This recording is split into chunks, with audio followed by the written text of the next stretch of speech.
Subscribe and share my channel Sudarsana. శ్రీమాత్రే నమః. శ్రీ గురుభ్యో నమః. శ్రీమద్దేవి భాగవతము 9వ స్కందము. శ్రీ రాధ గంగను కోపగించుట. రాధ శ్రీకృష్ణుని ఎత్తిపొడుచుట. రాధ వలన భయముతో గంగ శ్రీకృష్ణుని చరణములను ఆశ్రయించుట. జలము లోపించుట వలన పీడితులైన దేవతలు గోలోకమునకు వెళ్ళుట. బ్రహ్మస్తుతి చేత రాధిక ప్రసన్నురాలగుట. గంగ ప్రకటితయగుట. దేవతలను శ్రీకృష్ణుడు ఆదేశించుట. గంగ విష్ణుపత్ని అగుట. దేవి రాధిక ఉన్నతాసనమున కూర్చొని ఉండగా గంగ చూశాను.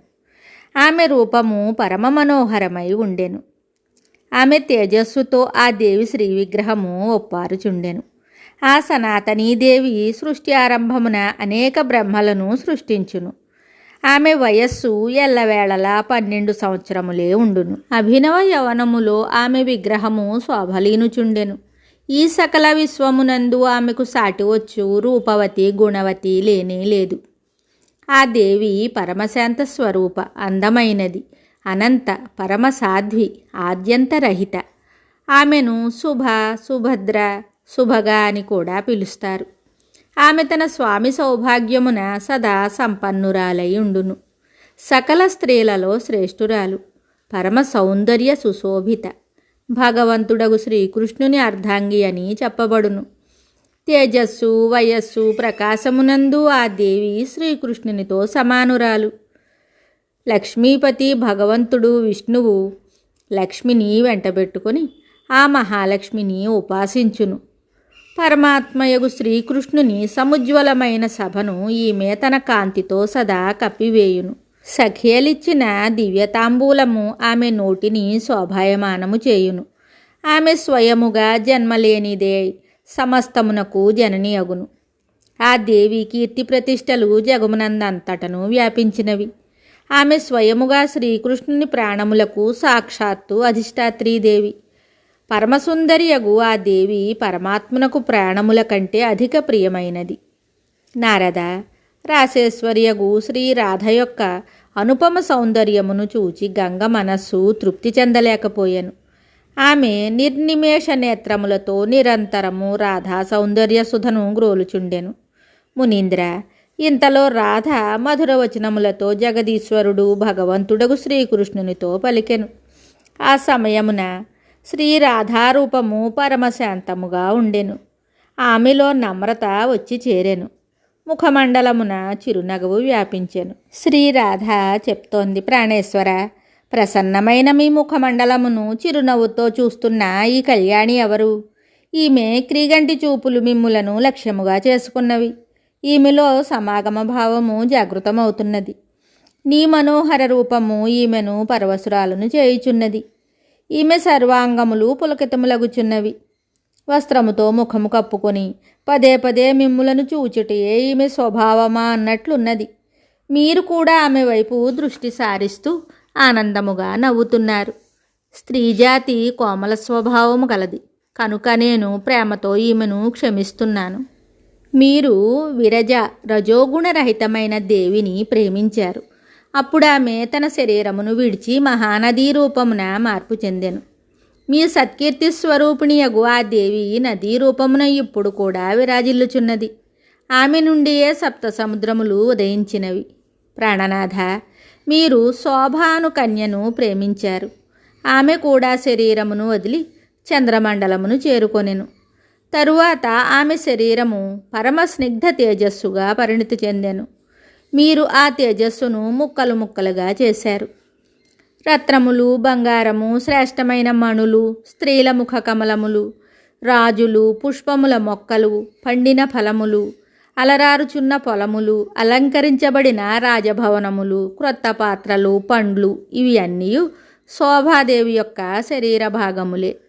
నేను మీరు ప్రభతో ప్రేమ వ్యవహారమును నడుపుచుండగా చూచితిని. ఆమె కూడా శరీరమును వదిలి సూర్యమండలమున ప్రవేశించెను. అప్పుడు ఆమె శరీరము మిగుల తేజోమయమై ఉండెను. తేజోమయమైన ఆ ప్రభను మీరు విభజించి అనేక చోట్ల పంచివేశారు. శ్రీకృష్ణ, నీ నుండి దూరమైన ప్రభ అగ్ని, యక్షులు, నరేశులు, దేవతలు, వైష్ణవజనులు, నాగులు, బ్రాహ్మణులు, మునులు, తాపసులు, సౌభాగ్యవతులైన స్త్రీలు, యశోభూషణులైన పురుషులు, వీరందరికీ కొంత కొంత ఆ తేజస్సు లభ్యమయ్యను. ఒకసారి రాసమండలమున శాంతి అను గోపికను మీరు ప్రేమిస్తూ ఉండగా చూశాను. ప్రభు, ఆ శాంతి కూడా శరీరాన్ని విడిచి మీలో లీనమయ్యను. అప్పుడు ఆమె శరీరము ఉత్తమ గుణరూపమును పొందెను. తరువాత ఆమెను మీరు విభజించి విశ్వమున పంచివేశారు. ప్రభు, అప్పుడు ఆమె కొద్ది అంశము నాయందును అనగా రాధయందును, కొంత ఈ నుకుంజమందును, మరికొంత బ్రాహ్మణుని యందును కలిసిపోయాను. స్వామి, తరువాత మీరు ఆమెలోని కొంత భాగమున శుద్ధ సత్వస్వరూపయగు లక్ష్మికి, కొంత మీ మంత్రోపాసకులకు, కొంత దేవీ భక్తులకు, కొంత తాపసులకు, కొంత ధర్మమునకు, మరికొంత ధర్మాత్ములైన పురుషులకు ఇచ్చారు. పూర్వకాలము నాటి మాట. క్షమతో కూడి మీరు నన్ను ప్రేమిస్తున్నట్లు కనిపించారు. ఆ సమయమున క్షమ తన శరీరమును వదిలి పృథివికి వెళ్ళిపోయింది.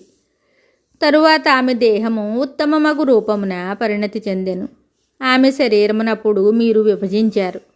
దాన్ని కొన్ని అంశాలను విష్ణువునకు, వైష్ణవులకు, ధార్మిక పురుషులకు, ధర్మమునకు, బలహీనులకు, తాపసులకు, దేవతలకు, పండితులకు ఇచ్చారు. ప్రభు, ఈ విషయములన్నీను నేను మీకు వినిపించాను. మీకు ఇట్టి గుణములు అనేక ఉన్నాయి. మీరు సదా ఉత్తమ సుందరదేవీమణులను ప్రేమిస్తారు. ఇట్లు కమలములతో సమానమైన నేత్రములు గల రాధ భగవంతుడగు శ్రీకృష్ణునితో చెప్పి సాధ్వియగు గంగతో మాట్లాడసాగాను. గంగ యోగమునందు పరమ ప్రవీణురాలు. యోగ ప్రభావమున రాధ మనోభావములు ఆమెకు తెలిసిపోయాను. అందువలన సభామధ్యముననే అదృశ్యమై తన జలములందు ప్రవేశించెను. రాధ సిద్ధయోగిని. యోగము ద్వారా ఈ రహస్యమును తెలుసుకొనెను. సర్వత్రా విద్యమానురాలు. జలస్వరూపిణి యగు గంగను ఆమె దోసిలి అందుంచి త్రాగసాగెను. గంగ పూర్ణయోగ సిద్ధ. రాధ అభిప్రాయమును గంగ నుండి దాచబడలేకపోయెను. అందువలన ఆమె భగవంతుడగు శ్రీకృష్ణుని శరణజొచ్చి ఆ స్వామి చరణ కమలములందు లీనమయ్యను. అప్పుడు రాధ గోలోకమునందు, వైకుంఠమునందు, బ్రహ్మలోకమునందు సమస్త స్థలములలోనూ గంగను వెతికింది. ఆమెకు ఎచ్చటను కనిపించలేదు. ఆ సమయమున అన్ని చోట్ల జలము లేకుండా పోయింది. బురద కూడా ఎండిపోయింది. జలచర జంతువుల మృత శరీరములతో బ్రహ్మాండం అంతా నిండిపోయింది.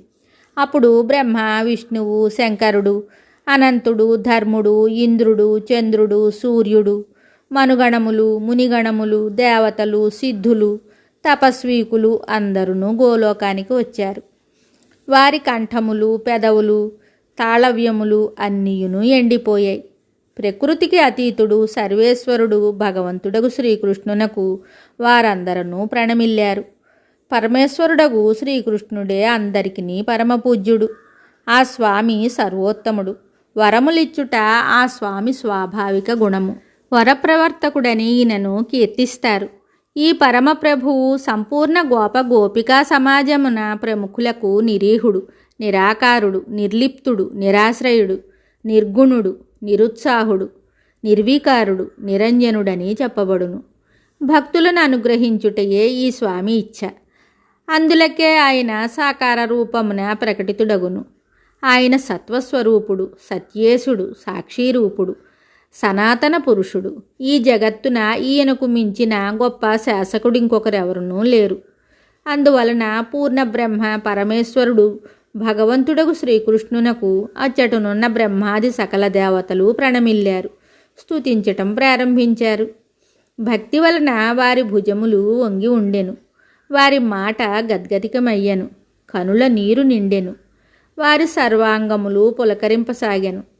అందరూ పరాత్పరుడగు పరబ్రహ్మ భగవంతుడగు శ్రీకృష్ణుని స్తుతించారు. సర్వేశ్వరుడగు ఈ ప్రభువు విగ్రహము జ్యోతిర్మయము, సకల కారణములకు కారణుడు. ఆ స్వామి అప్పుడు అమూల్య రత్న నిర్మిత దివ్య సింహాసనమున విరాజమానుడై ఉండెను. గోపాలురు ఆ ప్రభు సేవయందు నిమగ్నులై ఉన్నారు. వింజామరలతో వీస్తున్నారు. గోపికల నృత్యములను చూసి ప్రసన్నుడైన ఆ స్వామి ముఖమండలము చిరునవ్వుతో నిండి ఉండెను. ప్రాణముల కంటే అధిక ప్రియమైన రాధ ఆయన వక్షస్థలమునందు శోభాయమానురాలై ఉండెను. ఆమె ఇచ్చిన పరిమళములతో కూడిన తాంబూలమును ఆ స్వామి నములుచుండెను. ఆ సమయమున ఆ దేవాధిదేవుడు పరిపూర్ణతముడు భగవంతుడగు శ్రీకృష్ణుడు రాసమండలమున విరాజమానుడై ఉండెను. అచ్చటనే మునులు, మానవులు, సిద్ధులు, తాపసులు తమ తపప్రభావమున ఆ స్వామి దివ్య దర్శనమును చేసుకుంటూ ఉన్నారు. దివ్య దర్శనము వలన వారి మనస్సులు మహదానంద భరితములు అవుతున్నాయి. వారి ఆశ్చర్యమునకు అవధులు లేకున్నాయి. పరస్పరము ఒకరినొకరు చూసుకుంటున్నారు. తరువాత సత్పురుషులందరూ తాము తలచిన అభిప్రాయమును జగత్ప్రభువు చతురాననుడగు బ్రహ్మకు నివేదించారు. వారి ప్రార్థనను విని బ్రహ్మ విష్ణువును కుడి భాగమున, మహాదేవుని ఎడమ భాగమున ఉంచుకొని శ్రీకృష్ణుని చెంత చేరాడు. ఆ సమయమున పరమానంద స్వరూపుడగు శ్రీకృష్ణుడు పరమానంద రూపిణియగు శ్రీరాధతో కూడి విరాజమానుడై ఉండెను. ఆ సమయమున బ్రహ్మ రాసమండలమును శ్రీకృష్ణమయముగా చూసెను. మిగతా కథ తరువాయి భాగంలో తెలుసుకుందాము. శుభం. Subscribe and share my channel Sudarsana.